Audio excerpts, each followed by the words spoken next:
Welcome to rSlash Nuclearrevenge, where OP sends his scummy landlord's entire family to jail. Our next Reddit post is from user ad.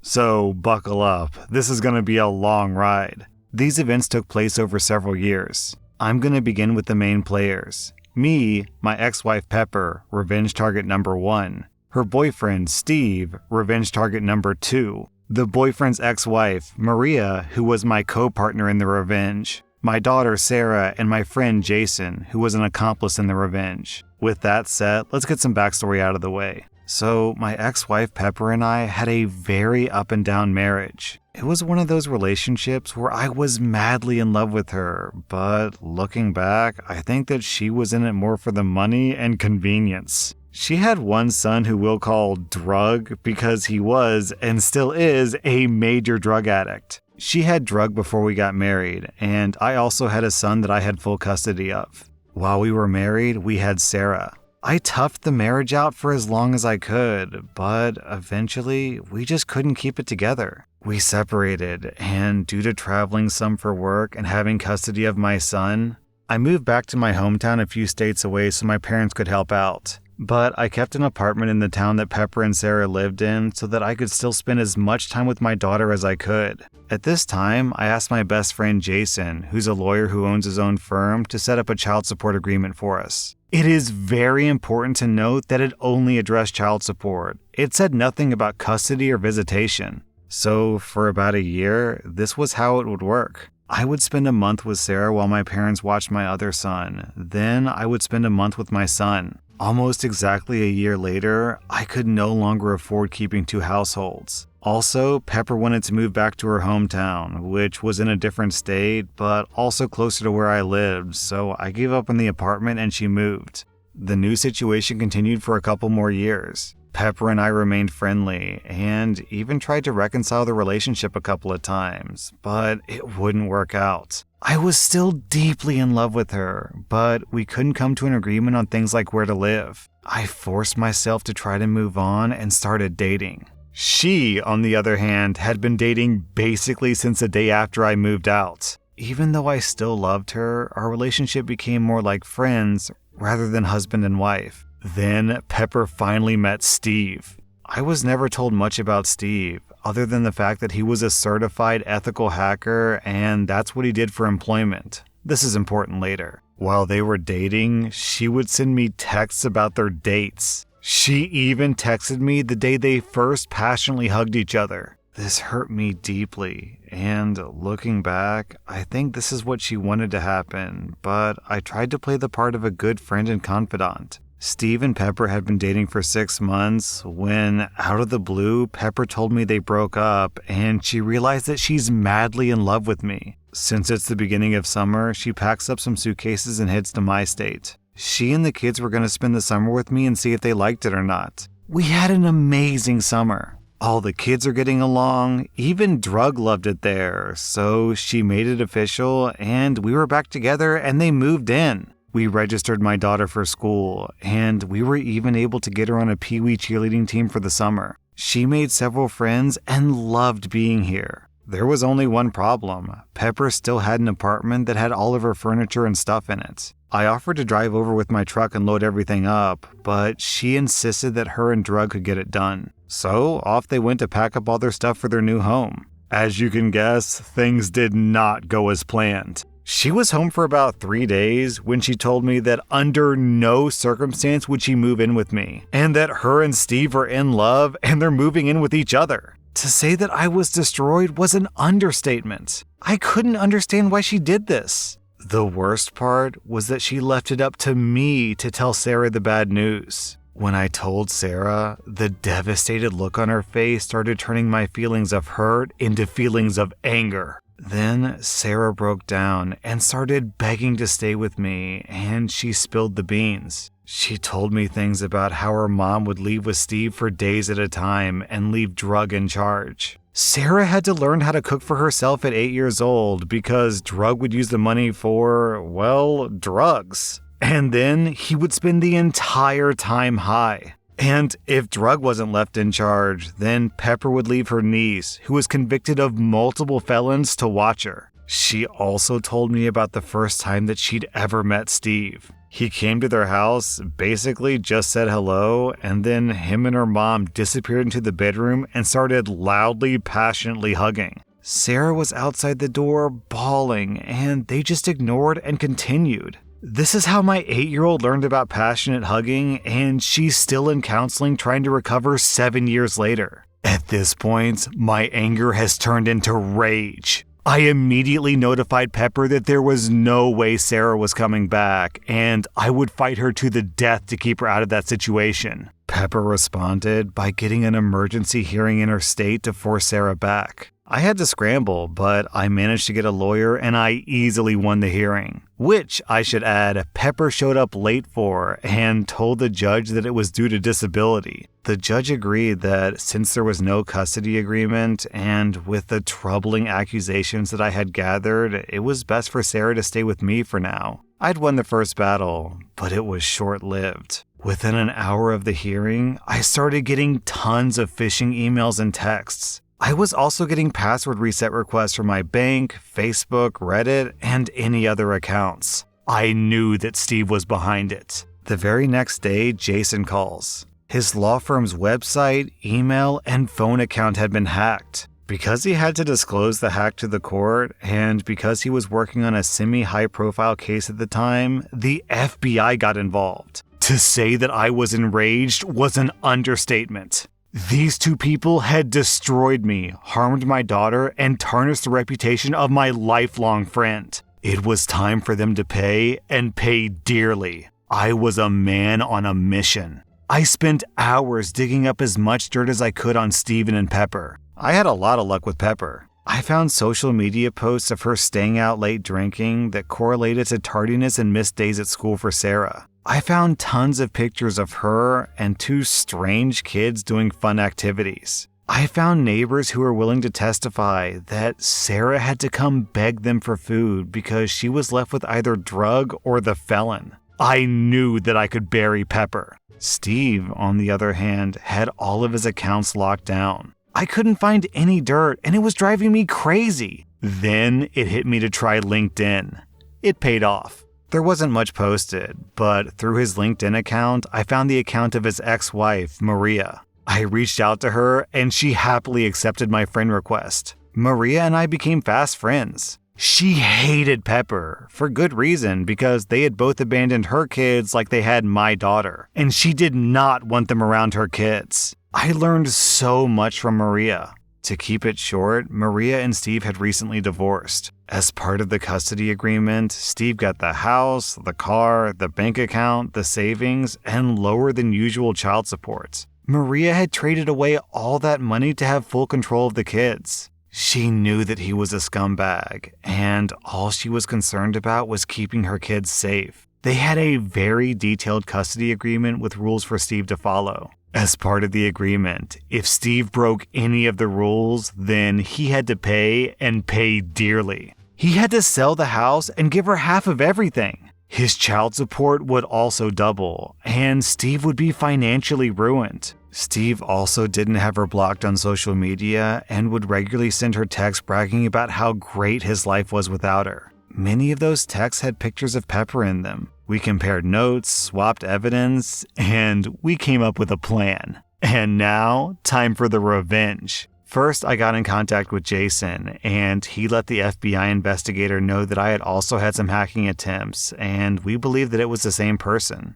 The investigator called me, and I gave him all the information I had and who I believed was doing it. And then he asked me a weird question. Do you know where Steve works? Well, yes, I do, thanks to Maria. So apparently, Steve wasn't as good of a hacker as he thought himself to be. They had already traced the hack on Jason back to a business, the very same business that Steve worked for. As soon as my conversation with the FBI was done, I called his work to lodge a complaint. I told the manager that someone was trying to hack me, and I was pretty sure that it was Steve. They, of course, didn't take it seriously because I had no proof. What they didn't know was that they were soon going to be getting a visit from a special agent. The next week was absolute hell for Steve and Pepper.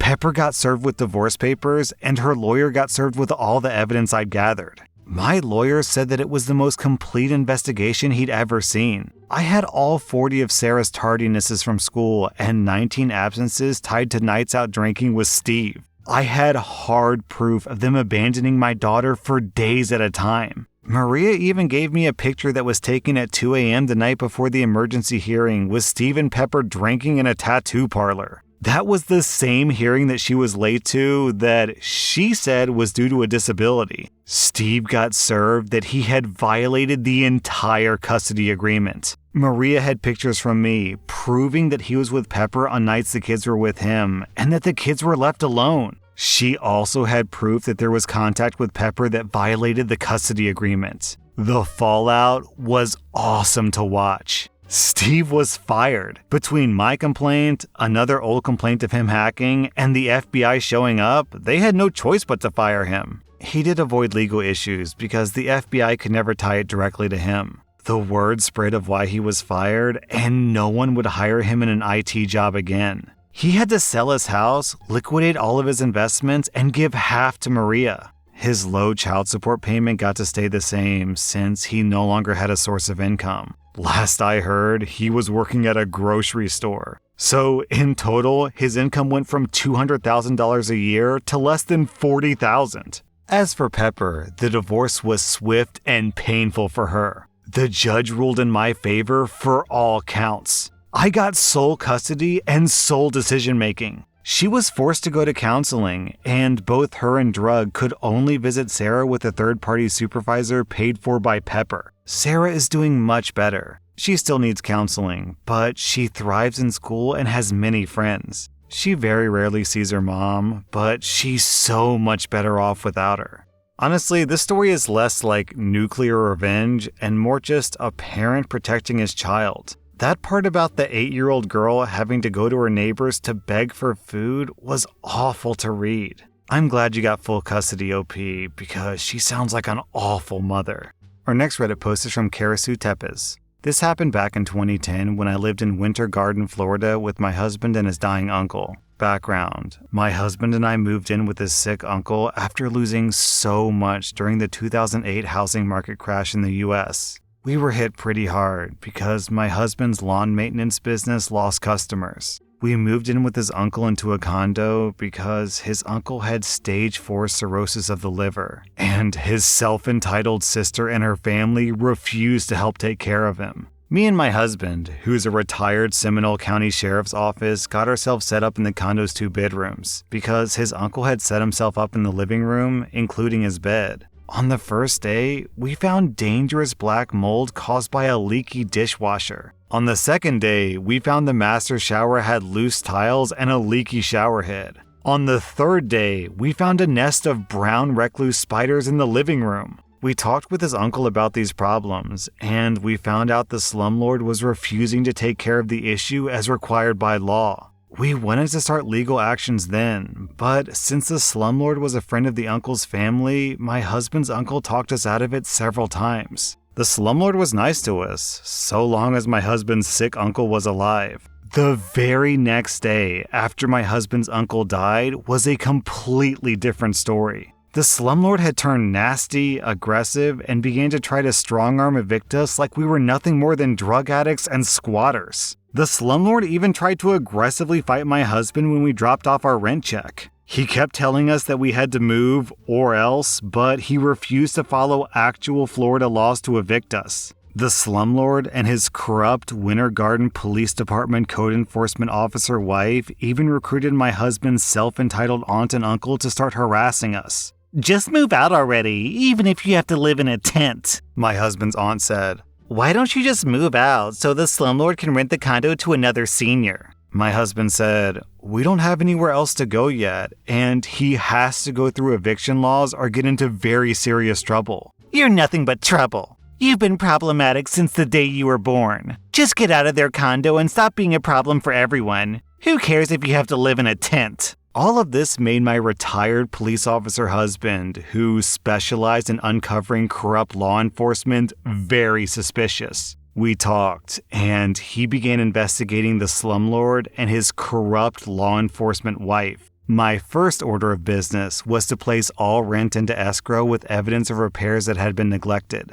Second, I sent a cease and desist letter of harassment to the slumlord and the self-entitled aunt. Next, I researched public property tax records, and man, I found pay dirt there. The slumlord's condo was not registered as a rental property with the state of Florida, and he was paying far less in property taxes than he should have been paying. The property tax records also show that the slumlord didn't even own the condo. It was still deeded to his mother, who I found out had been living in a retirement home for 5 years before my husband's uncle moved in. My husband found out that the corrupt code enforcement wife had been inspecting and signing off on hers and the slumlord's properties, including the condo, which is against Florida code enforcement conduct laws. I found out from my neighbors that the slumlord had only been renting to seniors with severe health issues. I also found out that the Condo Owners Association had a very strict no renting, no leasing policy, which means that you or family had to live in the condo and it couldn't be rented out.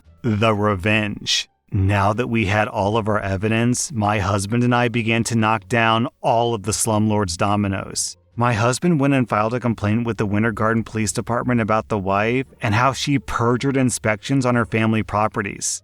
My husband has a glowing record in Seminole County with over 200 clean arrests and taking down nearly 60 corrupt public officials, including Child Protective Services in the early 2000s. All of this pushed the police department to open an investigation into the slumlord's wife. They discovered that not only had she perjured inspections on her own family's properties, but also on properties owned by my husband's aunt and uncle as well. This got the corrupt code enforcement wife fired, stripped of her state enforcement officer's license, and convicted of multiple crimes. I sent all evidence of property tax fraud to the Florida's Property Tax Division. That got the state to investigate the slumlord. The state found that not only did the slumlord commit property tax fraud on the condo, but also on a property that he was renting to his son and the aunt's son as well, along with business tax fraud and income tax fraud. Both the slumlord's son and the aunt's son were also busted for possession of illegal narcotics with intent to sell when investigators came to the rental house they lived in. I never expected the investigators to find so much fraud, but I'm glad they did. This investigation also affected my husband's aunt and uncle because they were the slumlord's business partners as well. My husband's uncle then came under investigation by the USPS because he was the postmaster of Winter Garden. The uncle lost his comfy job and his pension after it was discovered how he was assisting the slumlord in the tax fraud scam and for stealing money orders. All four were convicted of multiple white-collar crimes. They had to sell their properties and most of their stuff, serve some form of time, and pay huge amounts of fines and restitution. The slumlord, his wife, my husband's aunt and uncle, as well as their sons all went down for multiple crimes, both felonies and misdemeanors, all because they thought they could strong-arm evict us. This just proves how smart we tenants can really be when we're pushed. It also proves why everyone should know about rental laws and how to research public records because it can save you in the end. It all makes sense now. The reason why the slumlord couldn't evict you through the proper channels because by doing so, he would expose himself to be committing tax fraud. That was r/Nuclearrevenge, and if you like this content, check out my podcast where I publish the exact same episodes. Also, hit that subscribe button because I put out new Reddit videos every single day.